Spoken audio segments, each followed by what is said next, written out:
بسم اللہ الرحمن الرحیم۔ باب القسامتی، قسامت کا بیان۔ القسامہ مصدر ہے جس کے معنی قسم کے آتے ہیں، مطلق قسم کے۔ اصطلاح شرع کے اندر مخصوص طریقے پر مخصوص سبب سے مخصوص تعداد میں اللہ کی قسم کھانا، یہ قسامت کہلاتا ہے۔ مخصوص طریقے پر کا مطلب ہے کہ یوں قسم کھائے گا، اللہ کی قسم نہ میں نے اسے قتل کیا ہے اور نہ میں اس کے قاتل کو جانتا ہوں۔ اور مخصوص سبب کا مطلب یہ ہے محلے میں یا اس کے آس پاس کوئی مقتول پایا جائے اور اس پر قتل وغیرہ کے علامات موجود ہوں۔ اور مخصوص تعداد کا مطلب ہے 50 آدمیوں سے یہ قسم لی جائے گی۔ قسامت کا ثبوت حدیث سے ہے۔ حدیث میں آتا ہے کہ ایک بار حضرت عبداللہ بن سہل اور ان کے چچا زاد بھائی یہ دونوں خیبر کی طرف تشریف لے جا رہے تھے، پھر آگے چل کر دونوں الگ الگ ہو گئے۔ ایک اکیلا ایک راستے پر چلنے لگے اور دوسرے الگ راستے پر چلنے لگے۔ تنہا دیکھ کر یہودیوں نے اسے قتل کر دیا، یعنی حضرت عبداللہ بن سہل کو قتل کر دیا گیا اور قاتل کا پتہ نہیں چلا۔ بظاہر تہمت یہودیوں پر لگی۔ یہ معاملہ سرکار دو عالم صلی اللہ علیہ وسلم کی مجلس میں اور آپ کی عدالت میں پیش کیا گیا۔ آپ نے حضرت عبداللہ بن سہل کی جو چچا زاد بھائی تھے وہ اور ان کے جو دوسرے بھائی تھے حضرت عبد الرحمن بن سہل، یہ لوگ جا کر کے شکایت کی اللہ کے رسول سے۔ تو اللہ کے رسول نے پوچھا گواہ ہے؟ تو فرمایا کہ گواہ نہیں ہے۔ تو آپ نے فرمایا تھا کہ پھر 50 یہودیوں سے قسم لو۔ تو صحابی نے فرمایا حضرت عبداللہ بن سہل کے بھائی نے کہ یا رسول اللہ وہ تو کافر ہیں، انہیں قسم کی کیا پرواہ، وہ تو قسم کھا لیں گے، جھوٹی قسم کھا لیں گے۔ تو پھر آپ صلی اللہ علیہ وسلم نے اس کی دیت ادا کی۔ تو حدیث سے اس طرح کا ثبوت ملتا ہے۔ خود آپ صلی اللہ علیہ وسلم سے دوسرے موقع پر اس طرح کا واقعہ پیش آیا تو آپ نے اہل محلہ پر قسامت نافذ کی، 50 آدمیوں سے قسم لی۔ اہل محلہ کے 50 آدمیوں سے آپ نے قسم لی تھی اور پھر دیت کا فیصلہ فرمایا تھا۔ حضرت عمر بن خطاب رضی اللہ تعالیٰ عنہ کے زمانے میں اس طرح کا واقعہ پیش آیا تو آپ نے محلہ کے 50 آدمیوں سے قسم لی اور پھر ان پر دیت مقرر فرمائی۔ تو اگر کسی محلے میں کوئی مقتول پایا جاتا ہے تو محلہ کے 50 آدمیوں سے قسم لی جائے گی۔ اس کا طریقہ آگے بتاتے ہیں۔ وَإِذَا وُجِدَ الْقَتِيلُ فِي مَحَلَّةٍ لَا يُعْلَمُ مَنْ قَتَلَهُ اسْتُحْلِفَ 50 رَجُلًا مِّنْهُمْ يَتَخَيَّرُهُمُ الْوَلِيُّ بِاللَّهِ مَا قَتَلْنَاهُ وَلَا عَلِمْنَا لَهُ قَاتِلًا فَإِذَا حَلَفُوا قُضِيَ عَلَى أَهْلِ الْمَحَلَّةِ بِالدِّيَةِ ولا يستحلف الولی ولا يقضى علیہ بالجنایۃ وإن حلف۔ اور جب کسی محلے میں مقتول پایا گیا اور معلوم نہیں کہ اسے کس نے قتل کیا ہے تو ان میں سے 50 آدمیوں سے قسم لی جائے گی، یتخیرہم الولی، جن کو ولی منتخب کریں گے۔ 50 آدمیوں کا انتخاب ولی کریں گے۔ قسم یوں کھائیں گے، اللہ کی قسم نہ ہم نے اسے قتل کیا ہے اور نہ ہم اس کے قاتل کو جانتے ہیں۔ پھر جب وہ لوگ قسم کھا لیں تو اہل محلہ پر دیت کا فیصلہ کر دیا جائے گا۔ تو اگر کسی محلے کے اندر ایک مقتول پایا گیا اور مقتول پر قتل کے علامات ہیں، زخم کے نشانات ہیں، گلا گھونٹنے کا نشان ہے، ایسی کوئی علامت موجود ہے جس سے پتہ چلا ہے کہ اسے کسی نے قتل کیا گیا ہے اور قاتل کا پتہ نہیں کہ کس نے قتل کیا، تو ایسی صورت میں محلے کے 50 آدمیوں کو ولی منتخب کرے گا اور یہ اختیار ولی کو ہوگا، انتخاب کا حق ولی کو ہوگا، اس لیے کہ ولی محلے میں سے 50 ایسے آدمیوں کو منتخب کریں گے جس پر اس کو شک ہوگا، جن پر انہیں شک ہوگا تو ایسے 50 آدمیوں کو منتخب کرے گا، یا محلے کے جو بزرگ اور نیک ترین آدمی ہوں گے ان کو وہ منتخب کرے گا تاکہ یہ لوگ جھوٹی قسم نہ کھائیں، سچی قسم کھائیں اور اس طرح قاتل کا پتہ چل جائے۔ تو 50 آدمیوں کے انتخاب کا حق ولی کو ہوگا، اس لیے کہ یہ خود ولی کا حق ہے، اس لیے 50 آدمیوں کا انتخاب کرے گا۔ وہ 50 آدمی قسم اس طرح کھائیں گے کہ اللہ کی قسم نہ ہم نے اسے قتل کیا ہے اور نہ ہم اس کے قاتل کو جانتے ہیں۔ پھر جب وہ لوگ قسم کھا لیں گے تو قسم کھا لینے کے بعد اہل محلہ پر دیت کا فیصلہ کر دیا جائے گا۔ محلہ والے کے ذمے اس کی دیت ہوگی، سارے محلہ کے لوگ مل کر کے اس کی دیت ادا کریں گے۔ اللہ کے رسول صلی اللہ علیہ وسلم سے اور حضرت عمر بن خطاب رضی اللہ تعالیٰ عنہ سے ایسی ہی منقول ہے، آپ نے قسم بھی لی تھی اور قسم لینے کے بعد آپ نے دیت کا فیصلہ بھی فرمایا تھا۔ اس لیے وہ لوگ قسم کھائیں گے، اور جب قسم کھا لیں گے تو پھر اس کے بعد دیت کا فیصلہ کر دیا جائے گا۔ ولا یستحلف الولی، ولی سے قسم نہیں لیا جائے گا، اس لیے کہ ولی تو خود مدعی ہے نا، ولی تو خود محلہ والوں کے خلاف گویا قتل کا دعویٰ کر رہا ہے، اور ضابطہ ہے البینۃ علی المدعی والیمین علی من انکر، کہ مدعی کے ذمے بینہ ہوتا ہے اور قسم تو مدعا علیہ کے ذمے ہوتا ہے، اور مدعا علیہ ہے اہل محلہ نہ کہ ولی، اس لیے ولی سے قسم نہیں لیا جائے گا۔ ولا یستحلف الولی، اور ولی سے قسم نہیں لی جائے گی۔ ولا یقضی علیہ بالجنایۃ، اور اس پر جنایت کا فیصلہ نہیں کیا جائے گا۔ وإن حلف، اگرچہ وہ قسم کھا لے۔ ولی ہے، ولی سے قسم تو نہیں لی جائے گی، لیکن اگر وہ قسم کھا ہی لیا تو بھی اس پر جنایت کا فیصلہ نہیں کیا جائے گا، اس لیے کہ قسم کھانے کا مقصد تو اپنے اوپر سے تہمت کی نفی ہے، تہمت قتل کی نفی کرنا ہے نا، لہذا قسم کھانے کی وجہ سے یہ تو اپنے آپ سے قتل کی تہمت کی نفی کر رہا ہے، نہ یہ کہ اپنے آپ پر جنایت کو نافذ کر رہا ہے، اس لیے اگر قسم کھا بھی لیں گے تو اس ولی جنایت کا فیصلہ نہیں کیا جائے گا۔ اہل محلہ اگر قسم کھا لیتے ہیں تو بھی اس پر دیت واجب ہوتی ہے، اس لیے کہ مقتول ان کے درمیان پایا جاتا ہے، اس لیے ان پر دیت لی جاتی ہے، دیت نافذ کی جاتی ہے، ورنہ قسم کھانے کا مقصد تو یہی ہے کہ اپنے آپ سے قتل کی تہمت کی نفی ہو جائے، اسی وجہ سے اس قسم ہی کی وجہ سے اہل محلہ سے قصاص ساقط ہو جاتا ہے۔ تو قسم کا مقصد ہے اپنے آپ سے تہمت قتل کی نفی، اس لیے اگر ولی قسم کھا لیتا ہے تو ولی کے قسم کھانے کے باوجود بھی اس پر جنایت کا فیصلہ نہیں کیا جائے گا۔ وَإِنْ أَبَى وَاحِدٌ مِّنْهُمْ حُبِسَ حَتَّى يَحْلِفَ، اور اگر ان میں سے کوئی انکار کر دے تو قید کر دیا جائے گا یہاں تک کہ قسم کھا لے۔ محلہ کے 50 لوگوں سے قسم لی جائے گی، ولی نے 50 لوگوں کا انتخاب کر لیا، ان میں سے بعض لوگوں نے قسم کھائی اور کسی نے انکار کر دیا کہ ہم قسم نہیں کھائیں گے، تو قسم سے انکار کرنے والے شخص کو قاضی قید کر دے گا، اس لیے کہ قسم سے انکار کا کیا مطلب؟ اس کا مطلب ہے کہ شاید اس نے قتل کیا ہے یا کم از کم یہ قاتل کو جانتا ہے، اس لیے قاضی اس کو قید کرے گا اور اس کو مجبور کرے گا کہ یا تو قسم کھا لے یا اگر وہ جانتا ہے تو اس کا اقرار کر دے، اور اگر ان میں سے کوئی انکار کر دے تو اس کو قید کر دیا جائے گا یہاں تک کہ قسم کھا لے۔ وَإِن لَّمْ يَكْمُلْ أَهْلُ الْمَحَلَّةِ كُرِّرَتِ الْأَيْمَانُ عَلَيْهِمْ حَتَّى يُتِمَّ 50 يَمِينًا، اگر اہل محلہ پورے نہ ہو تو ان سے مقرر قسم لی جائے گی یہاں تک کہ 50 قسم پورا کر لے۔ 50 آدمیوں سے قسم لیا جائے گا، لیکن محلہ اتنا چھوٹا ہے کہ اس میں 50 آدمی نہیں ہو سکے، 50 آدمی پورے نہیں ہو سکے، تو ایسی صورت میں ایک آدمی سے ڈبل ٹرپل قسم لی جائے گی، یعنی قسم کو مقرر لیا جائے گا تاکہ قسم کی تعداد 50 پوری ہو جائے۔ حضرت عمر بن خطاب رضی اللہ تعالیٰ عنہ کے زمانے کے اندر جب اس طرح کا واقعہ پیش آیا تو آپ نے اہل محلہ سے قسم لی، اور محلے میں 49 آدمی تھے، ایک کم تھے، تو 49 آدمیوں سے قسم لی گئی اور ایک آدمی سے دوبارہ قسم لی گئی، چونکہ حدیث سے قسم کی تعداد 50 متعین ہے، لہذا 50 کی تعداد پوری کرنی ہوگی، اور 50 کی تعداد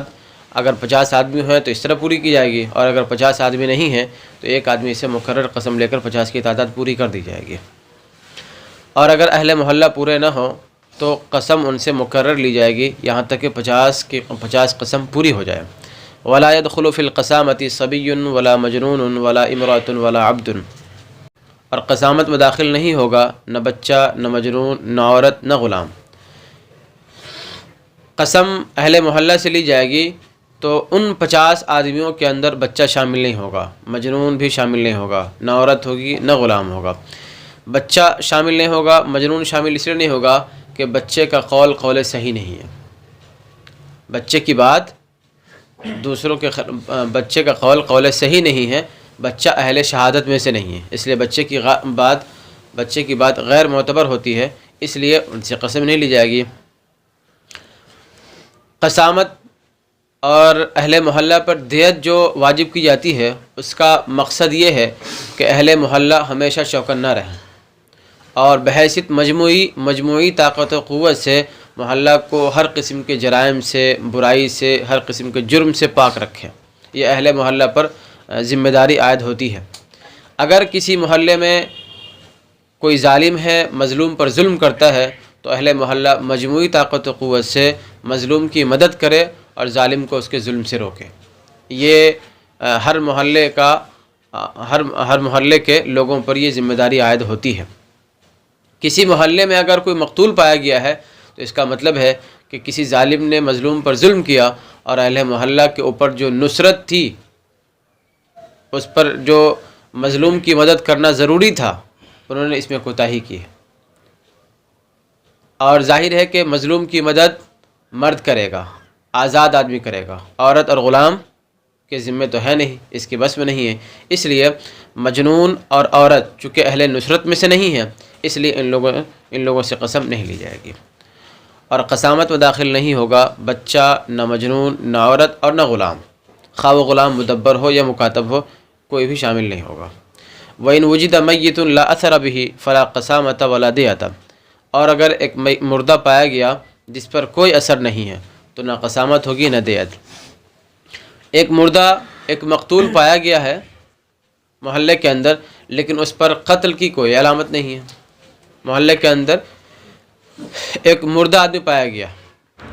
تو ایسی صورت میں ایک مردہ آدمی پایا گیا اور اس پر قتل کی کوئی علامت نہیں ہے، ایسا کوئی نشان، ایسا کوئی اثر اور ایسی کوئی علامت جس سے معلوم چلے کہ اس کو کسی نے مارا ہے،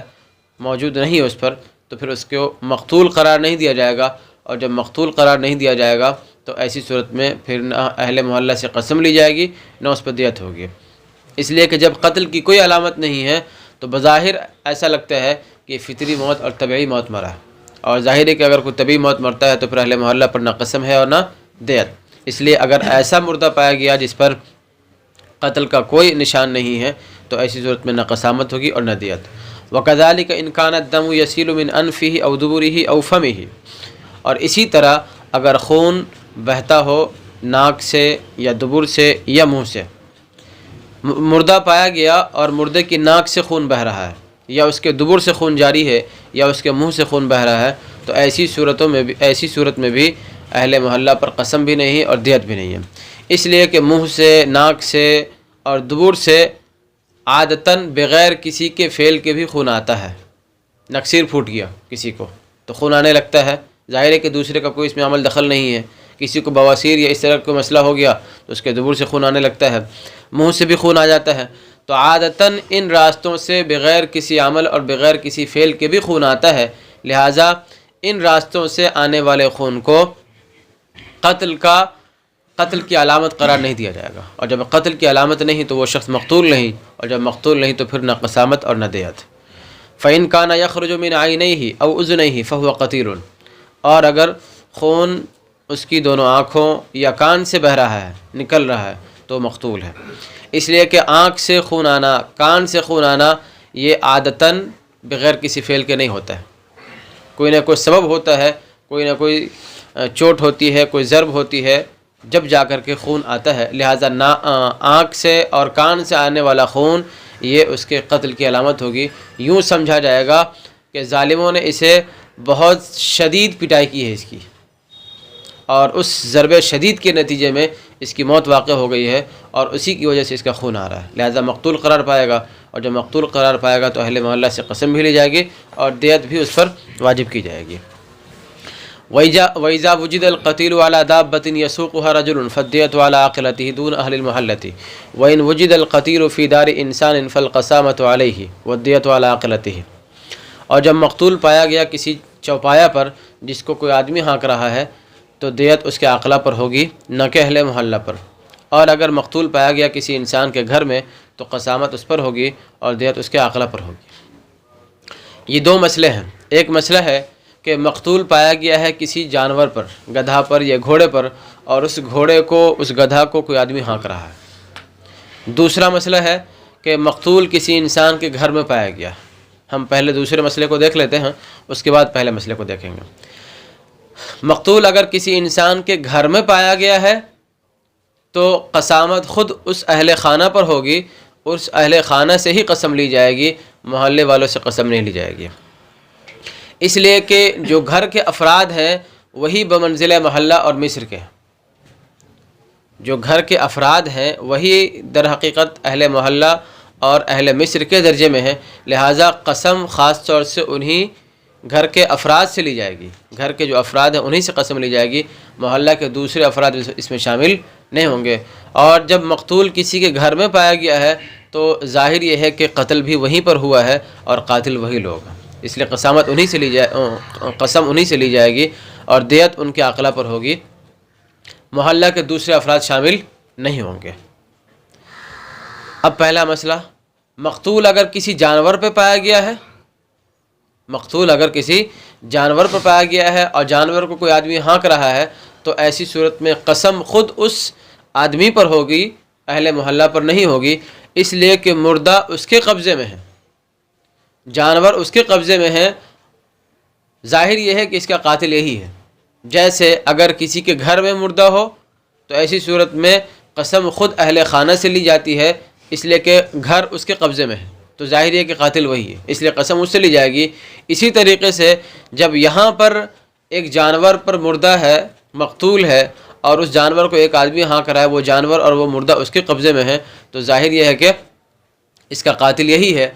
لہٰذا جس طرح گھر میں ہونے کی صورت میں محلہ کے دوسرے افراد شامل نہیں ہوتے ہیں قسم میں، یہاں پر بھی دوسرے افراد شامل نہیں ہوں گے، اس لیے کہ جس طرح گھر اس کے قبضے میں ہے اور مقتول اس کے گھر میں ہے، گھر بمنزلہ محلہ کے ہے اور مصر کے ہے، وہاں پر محلہ کے دوسرے افراد شامل نہیں ہوتے ہیں، تو یہاں پر بھی مردہ اس کے قبضے میں ہے، مقتول اس کے قبضے میں ہے، تو ظاہر یہی ہے کہ یہ اس کا قاتل خود ہے، اس لیے دوسرے افراد محلے کے شامل نہیں ہوں گے۔ اور جب مقتول پایا گیا کسی جانور پر جس کو کوئی آدمی ہانک رہا ہے تو دیت اس کے عاقلہ پر ہوگی، اس سے قسم لی جائے گی اور قسم کھا لے گا تو پھر اس کے عاقلہ پر دیت نافذ واجب کر دی جائے گی، نہ کہ اہل محلہ پر۔ اور اگر مقتول پایا گیا کسی انسان کے گھر تو قسامت خود اس پر ہوگی اور دیت اس کے عاقلہ پر ہوگی۔ ولا يدخل السكان في القسامة مع الملاك عند ابي حنيفة رحمه الله تعالى وهي على اهل الخطة دون المشترين ولو بقي منهم واحد۔ اور قسامت میں داخل نہیں ہوں گے کرایہ دار مالکوں کے ساتھ امام ابو حنیفہ رحمۃ اللہ علیہ کے نزدیک، اور وہ اہل خطہ پر ہوگی نہ کہ خریدنے والوں پر۔ سکان رہائش پذیر رہنے والے، مراد یہاں پر کرایہ دار ہیں، کرایہ دار ہو یا پھر عاریتاً رہنے والے ہوں، بطور اجرت یا بطور عاریت رہنے والے ہوں۔ ملاک مالک کی جمع ہے۔ حضرت امام ابو حنیفہ رحمۃ اللہ علیہ کی رائے یہ ہے کہ ایک محلے کے اندر کوئی مقتول پایا گیا اور اس محلے کے اندر بعض لوگ ایسے ہیں جن کا اپنا مکان ہے، گھر کے مالک ہیں وہ لوگ، اور بعض لوگ ایسے ہیں جو باہر سے آ کر کے کرایہ پر رہ رہے ہیں یا بطور عاریت کے رہ رہے ہیں۔ تو جب قسم لی جائے گی تو مالکوں کے ساتھ سکان سے بھی لی جائے گی یا پھر صرف مالکوں سے لی جائے گی؟ حضرت امام ابو حنیفہ رحمۃ اللہ علیہ کی رائے یہ ہے کہ قسم صرف مالکوں سے لی جائے گی، کرایہ داروں سے نہیں لی جائے گی۔ یہی رائے حضرت امام محمد رحمۃ اللہ علیہ کی ہے۔ تو گویا طرفین کی رائے یہ ہو گئی کہ قسامت میں صرف ملاک مالک لوگ شریک ہوں گے، کرایہ دار شریک نہیں ہوں گے۔ قاضی ابو یوسف رحمۃ اللہ علیہ کی رائے یہ ہے کہ نہیں، جس طرح قسامت میں مالک شریک ہوں گے ایسے ہی کرایہ دار بھی شریک ہوں گے۔ طرفین کی دلیل یہ ہے کہ دائمی طور پر قرار اور سکونت ظاہر ہے کہ مالکوں کو حاصل ہے، پھر یہ کہ اس محلے کی تدبیر، اس کی دیکھ ریکھ، انتظام و انصرام اور اس محلے میں مظلوموں کی مدد، یہ سب مالکوں کے ساتھ خاص ہے، لہٰذا قسم بھی مالکوں سے لی جائے گی نہ کہ کرایہ دار سے لی جائے گی۔ قاضی ابو یوسف رحمۃ اللہ علیہ کی رائے ہے، وہ کہتے ہیں کہ نہیں، مالکوں کے ساتھ کرایہ دار بھی شریک ہوں گے، کیونکہ جس طرح ولایت تدبیر مالکوں کو حاصل ہے ملکیت کی وجہ سے، ایسی ہی ولایت تدبیر سکان کو بھی حاصل ہے سکونت کی وجہ سے۔ جس طرح ولایت تدبیر ملکیت کی وجہ سے حاصل ہوتی ہے، ایسی رہائش اختیار کر لینے کی وجہ سے سکونت کی وجہ سے بھی واجب ہوتی ہے، ثابت ہوتی ہے۔ اس لیے یعنی جس طرح ولایت تدبیر مالکوں کو ملکیت کی وجہ سے حاصل ہوتی ہے، ایسی ہی کرایہ دار کو، وہاں رہنے والوں کو سکونت اختیار کرنے کی وجہ سے حاصل ہوتی ہے۔ لہٰذا جس طرح مالکوں سے قسم لی جائے گی، سکان اور کرایہ داروں سے بھی لی جائے گی۔ اہل خطہ ان لوگوں کو کہتے ہیں کہ جب کوئی علاقہ فتح ہوا اور فتح ہونے کے بعد ہی امام وقت نے، حاکم وقت نے زمین کو تقسیم کر دیا، اور جن جن لوگوں کے نام زمین کی تقسیم ہوئی ہے وہ لوگ اہل خطہ کہلائیں گے۔ تو اس علاقے کے فتح کے بعد اہل خطہ ان لوگوں کو کہیں گے جو اس علاقے کے فتح ہونے کے بعد سے اس کے مالک ہوں، جو اہل خطہ کہلائیں گے۔ بعد میں آ کر کے لوگ اگر زمین خرید کے وہاں پر آباد ہوئے ہوں تو وہ لوگ مشترین کہلائیں گے۔ حضرت امام ابو حنیفہ رحمۃ اللہ علیہ کی رائے یہ ہے کہ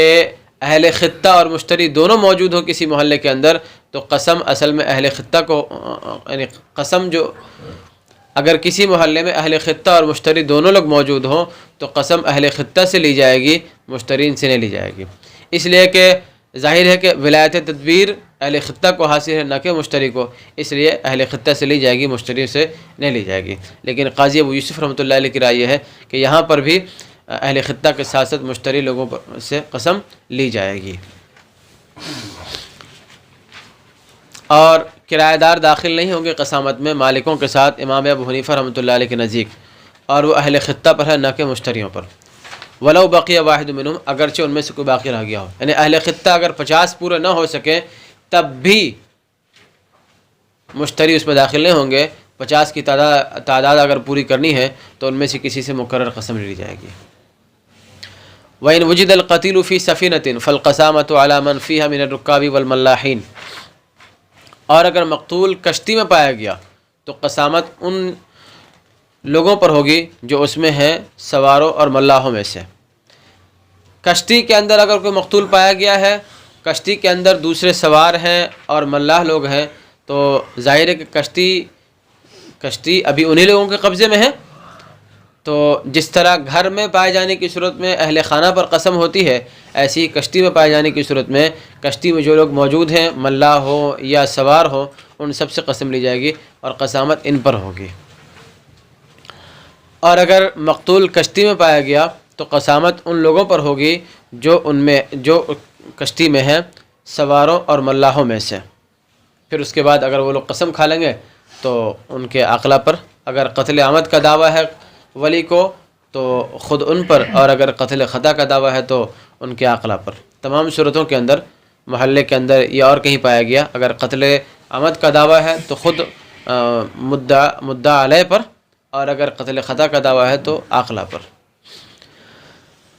وَإِنْ وُجِدَ فِي مَسْجِدِ مُحَلَّةٍ فَالْقَسَامَةُ عَلَى أَهْلِهَا، اور اگر مقتول پایا گیا کسی محلے کی مسجد میں تو قسامت اہل محلہ پر ہوگی۔ ظاہر ہے کہ اگر کسی محلے کی مسجد ہے تو وہ مسجد چونکہ اہل محلہ کے زیر انتظام ہے، ان کے زیر اثر ہے، لہٰذا یہ مسجد میں پایا جانا در حقیقت محلے میں پایا جانا ہے، لہٰذا اہل محلہ سے قسم لی جائے گی اور پھر اس کے بعد دیت کا فیصلہ کر دیا جائے گا۔ وَإِنْ وُجِدَ فِي الْجَامِعِ وَالشَّارِعِ الْأَعْظَمِ فَلَا قَسَامَةَ فِيهِ وَالدِّيَةُ عَلَى بَيْتِ الْمَالِ، اور اگر جامع مسجد میں پایا گیا یا شاہراہ عام پر پایا گیا تو اس میں قسامت نہیں ہوگی اور دیت بیت المال پر ہوگی۔ جامع مسجد کے اندر مقتول ملا ہے یا شارع عام پر، شاہراہ عام ہے، عام راستہ ہے، ہائی وے ہے، اس پر ملا ہے، تو ظاہر ہے کہ جامع مسجد کے ساتھ کسی خاص آدمی کا یا کسی خاص محلے کا تعلق نہیں ہوتا ہے، وہ پوری آبادی کے لیے ہوتا ہے۔ لہٰذا جامع مسجد کے ساتھ چونکہ کسی خاص محلے کا تعلق نہیں ہوتا ہے، کوئی اس سے خاص آدمی متعلق نہیں ہوتے ہیں، اسی طریقے سے شاہراہ عام ہے، عام راستہ ہے، وہاں پر بھی ان راستوں سے چونکہ کسی خاص لوگوں کا تعلق نہیں ہوتا ہے، اس لیے اگر جامع مسجد میں پایا گیا ہے یا شاہراہ عام پر پایا گیا ہے تو ایسی صورت میں قسامت نہیں ہے۔ البتہ اس کا خون رائے گا نہیں ہوگا بلکہ بیت المال اس کا خون ادا کرے گا، اس لیے کہ بیت المال ہے ہی اس لیے تاکہ مسلمان پر اگر آفات مصیبت آئے تو پھر ان کی معاونت کرے وہ، لہٰذا بیت المال سے ادا کیا جائے گا۔ جیسے اس حضرت عبداللہ بن سہل رضی اللہ تعالیٰ عنہ کے قتل کے معاملے میں جب ان کے وارثین، ان کے بھائی نے کہا کہ یہودی لوگ تو کافر ہیں، وہ لوگ قسم کھا لیں گے، تو آپ نے بیت المال سے دیت کی ادائیگی کی تھی، لہذا دیت بیت المال سے ہوگی۔ وَإِنْ وُجِدَ فِي بَرِيَّةٍ لَيْسَ بِقُرْبِهَا عِمَارَةٌ فَهُوَ هَدْرٌ، اور اگر کسی جنگل میں پایا گیا جس کے قریب کوئی آبادی نہیں ہے، فَهُوَ هَدْرٌ، تو وہ رائے گاہ ہوگا۔ کسی غیر آباد جگہ میں، کسی جنگل میں مقتول پایا گیا اور اس کے آس پاس کوئی آبادی نہیں ہے، آس پاس ہونے کا مطلب کہ اگر جنگل میں جہاں مقتول پایا گیا وہاں سے اگر کوئی آواز لگائے تو چلائے تو وہ آواز کسی بستی تک نہ پہنچ سکے۔ اگر اتنا فاصلہ ہے تو اس کا مطلب ہے کہ وہ بستی قریب نہیں ہے، اور اگر آواز پہنچ جاتی ہے تو اس کا مطلب ہے کہ بستی قریب ہے، لہٰذا جو قریب ترین بستی ہوگی اس پر قسامت ہوگی اور دیت کا فیصلہ کیا جائے گا۔ لیکن اگر دور ہے جہاں سے آواز نہیں جاتی ہے تو ظاہر ہے کہ وہاں پر نصرت کی ذمہ داری تو کسی پر ہے نہیں، اور جب وہاں پر اس علاقے کا تحفظ اور اس میں مظلوموں کی نصرت کی ذمہ داری جب کسی پر ہے نہیں تو پھر کسی پر قسامت اور دیت بھی نہیں ہوگی۔ اور اگر جنگل میں پایا گیا لیس بقربها عمارۃ، جس کے آس پاس کوئی آبادی نہیں ہے، فهو هدر، تو رائے گاہ ہو جائے گا۔ وَإِنْ وُجِدَ بَيْنَ قَرْيَتَيْنِ كَانَ عَلَىٰ أَقْرَبِهِمَا، اور اگر مقتول پایا گیا دو گاؤں کے بیچ میں تو ان میں سے قریب ترین بستی پر ہوگی۔ دو بستیوں کے بیچ میں اگر مقتول پایا گیا ہے، دو بستیوں کے بیچ میں پائے جانے کا مطلب یہ ہے کہ ایسی جگہ پایا گیا ہے جہاں سے اگر آواز لگائے تو ان دونوں بستیوں میں آواز پہنچ جائے، یا ایک میں پہنچے ایک میں نہ پہنچے۔ تو اگر دونوں بستیوں میں آواز پہنچ جاتی ہے تو ایسی صورت میں دیکھا جائے گا کہ قریب ترین بستی کون ہے، لہذا جو قریب ترین بستی ہوگی وہ علاقہ اسی کے زیر اثر ہے، اسی بستی کے زیر اثر ہے، اس علاقے کا تحفظ اور وہاں پر نصرت ان لوگوں کی ذمہ داری ہے، لہذا قسامت ان پر ہوگی اور دیت بھی ان پر ہوگی۔ اور اگر دو بستیوں کے بیچ میں پایا گیا تو ان میں قریب ترین بستی پر ہوگی۔ وَإِنْ وُجِدَ فِي وَسْطِ الْفُرَاتِ يَمُرُّ بِهَا الْمَاءُ فَهُوَ هَدْرٌ، اور اگر مقتول پایا گیا دریا فرات کے بیچ میں جس پر پانی گزرتا ہے، فَهُوَ هَدْرٌ، تو وہ رائے گاہ ہوگا۔ دریا فرات سے مراد خاص طور سے دریا فرات نہیں ہے، ہر ایسی ندی جس میں کسی کی ملکیت نہ ہو، جیسے دریا فرات ہے، ظاہر ہے کہ وہ کسی خاص آدمی کی ملکیت میں ہے نہیں، وہاں پر اگر مقتول پایا جاتا ہے تو چونکہ اس علاقے کا تحفظ، وہاں پر نصرت کسی خاص آدمی کی ذمہ داری ہے نہیں، اس لیے کسی پر قسامت نہیں ہوگی۔ یہی حال عام دریا کا ہے۔ اور اگر دریا فرات کے بیچ میں پایا گیا جس پر پانی گزرتا ہے، فَهُوَ هَدْرٌ، تو وہ رائے گاہ ہو جائے گا۔ وَإِنْ كَانَ مُحْتَبَسًا بِالشَّاطِئِ فَهُوَ عَلَىٰ أَقْرَبِ الْقُرَىٰ مِنْ ذَلِكَ الْمَكَانِ، اور اگر کنارے پر ہے، محتبسم بالشاطئ، اور اگر کنارے پر پھنسا ہوا ہے، رکا ہوا ہے، تو اس جگہ سے قریب ترین بستی پر ہوگی۔ ندی کے کنارے ہے، دریا کے کنارے اگر وہ مقتول پایا گیا ہے تو اس جگہ سے جو قریب ترین بستی ہوگی، یعنی اگر وہاں پر کھڑے ہو کر آواز لگائی جائے تو وہ آواز بستی تک پہنچ سکے، تو اس جگہ سے جو قریب ترین بستی ہوگی یہ ذمہ داری اسی کے سر ہوگی، اور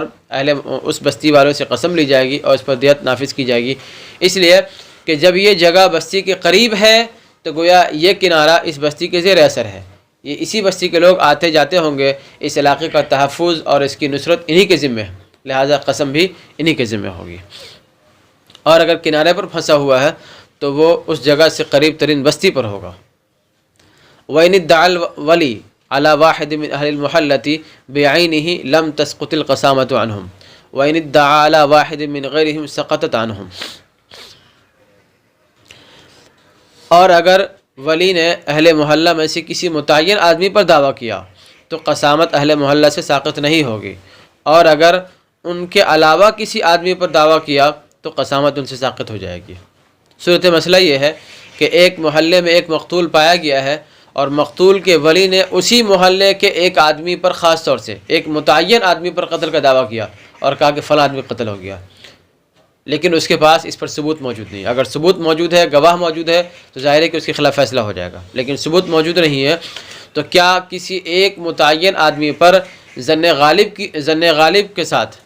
غلبہ ظن کے ساتھ اگر کسی متعین آدمی پر دعویٰ کیا تو کیا اس متعین آدمی پر دعویٰ کرنے کی وجہ سے اہل محلہ سے قسامت ساقط ہو جائے گی؟ کہتے ہیں کہ نہیں۔ ایک دوسرا مسئلہ یہ ہے کہ مقتول کسی محلے میں پایا گیا ہے اور مقتول کا ولی اس محلے کے علاوہ دوسرے محلے کے کسی آدمی پر دعویٰ کرتا ہے،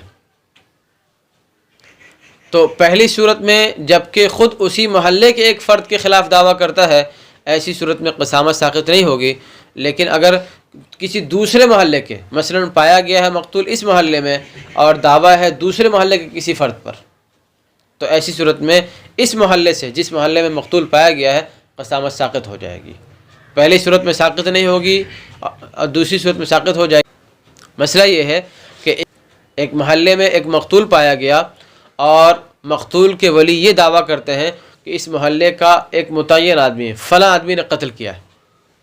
اور اس پر گواہ موجود نہیں ہے۔ اگر گواہ ہوں گے تب تو ظاہر ہے کہ خاص طور سے اس کے خلاف فیصلہ ہو جائے گا، لیکن گواہ نہیں ہے، محض ظن غالب کی وجہ سے کسی متعین آدمی پر دعویٰ کرتا ہے، تو کیا اس متعین آدمی پر دعویٰ کرنے کی وجہ سے اہل محلہ سے قسامت ساقط ہو جائے گی؟ کہتے ہیں نہیں۔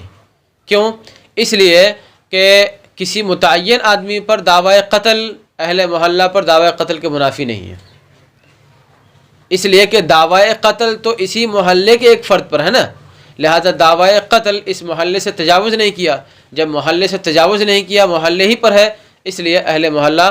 قسامت سے بری نہیں ہوں گے، قسامت اہل محلہ سے ساقط نہیں۔ لیکن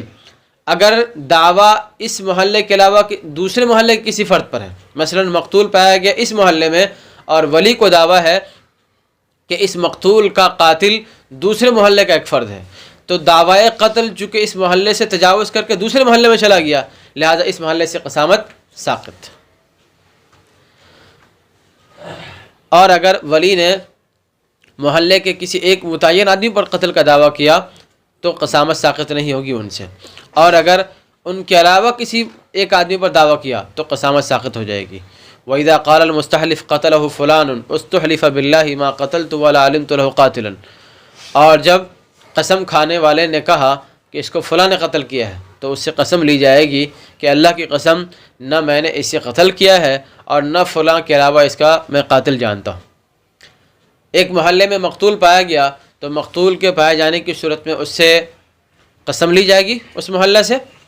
چنانچہ محلے کے لوگ قسم کھا رہے تھے اور قسم کھانے کے دوران ایک شخص نے کہا کہ اس کو خالد نے قتل کیا، تو اگر کوئی آدمی کسی دوسرے آدمی کے خلاف دعویٰ کرتا ہے کہ فلاں نے قتل کیا ہے، تو اب اس شخص سے کسی کے خلاف قتل کا دعویٰ کرنے والے سے کہا جائے گا کہ تم یوں قسم کھاؤ کہ اللہ کی قسم نہ میں نے اسے قتل کیا ہے اور نہ خالد کے علاوہ میں اس کا کوئی قاتل جانتا ہوں۔ خالد کے خلاف خالد کے خلاف اس سے قسم اس لیے لی جائے گی کہ یہ گویا خالد کے خلاف دعویٰ کر رہا ہے، یہ کہہ رہا ہے کہ اس کو خالد نے قتل کیا ہے، تو گویا خالد کے خلاف دعوی قتل کر رہا ہے، اور جب اس کے خلاف دعوی قتل کر رہا ہے تو پھر اس سے اس کی قسم لی جائے گی کہ تم یہ کہو، یعنی ایک آدمی کے بارے میں اقرار کرتا ہے اور باقی سے لا علمی کا اظہار کرتا ہے، تو باقی کے بارے میں تو قسم لی جائے گی نا اس سے کہ بھائی اللہ کی قسم ہم نے قتل نہیں کیا ہے اور عامر کے علاوہ میں اس کا کوئی قاتل نہیں جانتا ہوں، میں عامر ہی کو قاتل جانتا ہوں، تو اس سے اس طرح قسم لی جائے گی۔ اور جب قسم کھانے والے نے کہا کہ اس کو فلاں نے قتل کیا ہے تو قسم لی جائے گی کہ اللہ کی قسم نہ میں نے اسے قتل کیا ہے اور نہ میں اس کے قاتل کو جانتا ہوں فلاں کے علاوہ۔ وَإِذَا شَهِدَ اثْنَانِ مِنْ أَهْلِ الْمُحَلَّةِ عَلَى رَجُلٍ مِنْ غَيْرِهِمْ أَنَّهُ قَتَلَهُ لَمْ تُقْبَلْ شَهَادَتُهُمَا، اور جب اہل محلہ کے دو آدمی اور جب اہل محلہ میں سے دو آدمی اپنے علاوہ کسی مرد کے خلاف گواہی دے دیں کہ اس نے قتل کیا ہے تو ان کی گواہی قبول نہیں کی جائے گی۔ محلہ کے دو فرد نے یہ گواہی دی کہ فلاں دوسرے محلے کا قاتل ہے، فلاں دوسرے محلے کا فلاں آدمی اس کا قاتل ہے، دو آدمی اس طرح کی شہادت دیتے ہیں، مثلا کہا کہ اس محلے کا خالد اس کا قاتل ہے، دو آدمیوں نے اس طرح گواہی دی، تو کیا اس کی گواہی قبول کی جائے گی یا نہیں کی جائے گی؟ حضرت امام ابو حنیفہ رحمۃ اللہ علیہ کہتے ہیں کہ اس کی گواہی قبول نہیں کی جائے گی، اس لیے کہ یہ شہادت کے اندر متہم ہے، اس لیے کہ مقتول پایا گیا ہے اس محلے کے اندر، تو قسامت دراصل اس محلے پر ہوگی اور دیت اس محلے پر ہوگی۔ محلے کے دو آدمی کسی دوسرے مرد کے خلاف دعویٰ کر کے در حقیقت اپنے آپ کو، اپنے محلے کو قسامت اور دیت سے بچانا چاہتے ہیں، تو گویا اپنی اس شہادت میں وہ متہم ہے، اس لیے ان کی شہادت قبول نہیں کی جائے گی۔ حضرت امام محمد اور حضرت امام ابو یوسف صاحبین کی رائے یہ ہے کہ نہیں، اس کی گواہی قبول کر لی جائے گی، اس کی گواہی قبول کر لی جائے گی۔ تو امام صاحب کے نزدیک ایک تو یہ کہ شہادت متہم ہے، دوسرا ہے کہ وہ لوگ مدعا علیہ ہیں، اہل محلہ مدعا علیہ ہیں، اور مدعا علیہ سے قسم لی جاتی ہے، شہادت نہیں لی جاتی ہے۔ امام محمد اور امام ابو یوسف ان دونوں حضرات کی رائے کہ نہیں قسم لی جائے گی، اس لیے کہ مدعا علیہ مجموعی طور پر پورا محلہ ہے، خاص طور سے یہ دونوں آدمی نہیں ہیں، لہٰذا ان دونوں کی گواہی قبول کرنے میں کوئی حرج کی بات نہیں ہے۔